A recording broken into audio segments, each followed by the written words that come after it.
Valley got beats. Like, comment, and subscribe.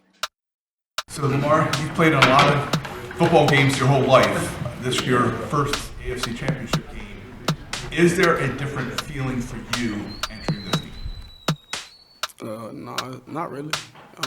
No different feeling. You know, it's another game, a higher level atmosphere game. That's about it. You know, the atmosphere is going to be different. Like, comment, and subscribe. I know there's obviously more you want to do, but just with so much craziness, especially this off season, to get to this point right now where you're a game away from the Super Bowl, I mean, just what does it mean to go from maybe the uncertainty in the off season to now, you know, playing for an opportunity to go play for it all? To be honest, Cordell, it doesn't mean anything right now. You know, we still locked in on, you know, the prize, you know, that what we're chasing right now. So it really doesn't change nothing until we complete the mission. Mark, you talked about the atmosphere just a second ago. I mean, is that noise you're going to hear when you run out on Sunday, is that kind of part of what you had in mind the night you were drafted when you talked about bringing your Super Bowl to this city? No, because the mission isn't complete. You know, once that mission is complete, then I'm gonna have an answer for you. Lamar, knowing that the mission isn't complete, do you have to sort of balance yourself and not put too much pressure on yourself in this situation, knowing that it's a team effort, not just on your shoulders? No, not at all. You know, just for us to be in this situation, I wasn't putting pressure on myself. You know, I'm going into every game the same way, same mindset. Just going one play at a time. You know the same, one play at a time, one game at a time, and that's pretty much been it. I don't put pressure on myself at all. Well, when you all traded for Roquan, what did he bring to this team, this franchise? Man, he brought the Ray Lewis juice back. You know, for our generation, the grit. You know, the everything. You know, the leadership. His poise. His aggression, you know, we needed that from our linebacker, from both of them, you know, him and Patrick. They doing a wonderful job, but Ro, he's just unbelievable. You know, we needed that, and I'm glad we got him. Eric did a great job. This is going to be the first playoff matchup between quarterbacks under 30 years old who are former MVPs. I know you're playing against the Chiefs defense, but everybody's going to talk about you and Pat Mahomes. What is it about that kind of matchup that you really like? What is it about competing against him that you really like? I don't like competing against him at all. But yeah, I mean, he's a great quarterback. Definitely a Hall of Famer. It's a no-brainer. He's definitely a Hall of Famer. But it's just, I believe it's just two greats, up-and-coming greats, just going toe-to-toe. You know, like a heavyweight fight, heavyweight matchup. That's just what I see. I know it's been a few years since you played the Chiefs, but that last game, obviously, big comeback in the fourth quarter. What was the feeling like in between, like when you were on the field? Does it add more pressure when you know that offense, Patrick Mahomes, is going to get the ball back, and you know you got to keep the ball away, so to speak, and to keep him from getting a chance? You know, like I told him, you know, there's no pressure at all on my shoulders or on my mind. The defense just got to do what they've been doing all season, and we got to do what we're supposed to do. You know, put points on the board, and we will have nothing to worry about. You know, just everyone do their job. It's a great team, no doubt about it. You know, all phases, special teams, offense, defense. But if you scoring points and you stop an opposing team, you have a fair chance to win, and that's just what we need to do. You see this defense every day. They get in every offense fits to this point. What makes them so great in your opinion?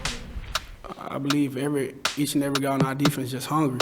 You know, they got their own chip on their shoulder from whatever they've been through. You know, we don't know everyone's story, but I believe our defense we got different guys with different mindsets, but the same goal, and that's showing out there on the field. You know, how they're just running over people and hitting people. You know, creating turnovers and stuff like that. Man, our defense just unique in their own way. Eric DeCosta talks about how you know a lot about the South Florida guys coming out, and he trusts you, and you kind of talk about those guys. When did you first hear about Zay Flowers, and why did you think he would be such a good fit for this offense you're building? I heard about Zay Flowers in youth football growing up. You know, they was always talking about the little kid, number 4, you know, number 7 or something like that. I always heard about Zay in, you know, high school, college. He was still that same guy. And when I was like watching him on tape and stuff like that, I'm like, man, he even though his team wasn't, they wasn't all that. I don't want to say it like that, but they wasn't all that. but Zay made the most of it, most of his opportunities, and he just showed it. He was the same guy from youth football all the way up until now. So I just put a bug in Eric. I was like, man, we need to go get him, and he just did the rest. Mark, if Mark Andrews can go on Sunday, what would it mean to you in this offense? It would mean a lot. That's my, like I said, bread and butter, big bro. But it'll definitely mean a lot. We already got guys who stepped up, like Likely, Bate, OB, Nelly, got Charlie, got all these guys that stepped up. But with Mark and the type of guy he is, the type of caliber player he is, and what he brings to the table for us, it'll definitely mean a lot for us. Mark, you know Mark. Which one? You know Mark. Do you feel like he's going to play this week? That's up to Mark and Coach Harbaugh. Hopefully he will be up, though. Hopefully. Lamar, I just want to follow up. If Andrews can go paired with Likely, what kind of dimension does that give you guys? If both of those guys on.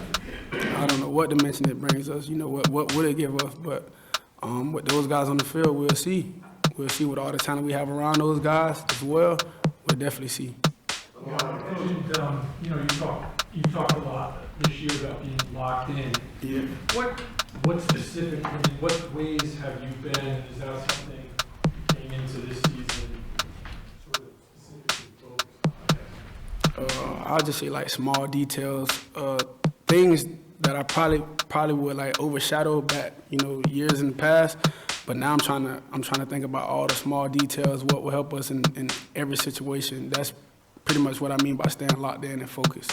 Lamar, every kid who plays the game thinks about playing this football. You're one game away. And as locked in as you are, you're allowing yourself to think about it. Yeah, that's why I have to focus on the AFC Championship and not the Super Bowl, because I did think about it, but we can't overshadow what's in front of us right now. Not at all. Those guys are the former Super Bowl champions, and to be a champion, you got to go through a champion, so that's pretty much the mindset. Game, a lot of people from overseas are traveling in. So last week from Brazil, UK, Brazil, Mexico, what does it mean for you guys as a group, all the support from all over the world? That's crazy, man. That's great to see. Our game is, just spreading across the world like that. Have fans from UK, and that's tremendous. I would never think we'd have fans from UK traveling to see this game. That's great. Coach Harbaugh is the only NFL coach you've ever played for. If someone else who hasn't played for him asked you what's it like playing for him, what would you say? And do you have any theories on why he's been able to be so successful for so long? Just don't come here if you're not trying to win. If you don't want to work, that's the coach with like a military mindset. He wants the best out of us. He wants to win. I like to win, so I'm going to do whatever it takes to win. That's what you're getting out your coach. A couple of years ago, you came to training camp, having packed on some muscle. Why was that important to you, and how do you think that has kind of affected the way that you can play in this game? I just felt, the years in the past, our guys, our offensive line went down and stuff like that. So I felt like I was going to take more hits. I just thought at the time. So I just thought it was best for me to just put on some more weight. But our line is doing so good, I didn't need all the weight. You did one more. Do you feel like you lost any weight? Do you feel like you lost any speed when you put on that muscle? No, I don't think I lost any speed. I'll probably say I got tired a little faster. That's about it. What about your relationship with Likely has enabled that trust to build so quickly? Was it when he just came in last year as a rookie, or what's allowed that relationship to build? Just from seeing him work in practice. It started last year, but seeing him work in practice and seeing what he's doing versus our guys on defense. We got great guys on defense all across the board. But when he making plays against guys like Kyle, like competing against Kyle, iron sharpens iron. Kyle's a great safety. But iron sharpens iron, and I'm seeing them competing, going back and forth. He'll win one. Like, they just playing great football. I'm like, we got a dog in Likely, and it's showing up on film, it's showing up game day. Like, comment, and subscribe.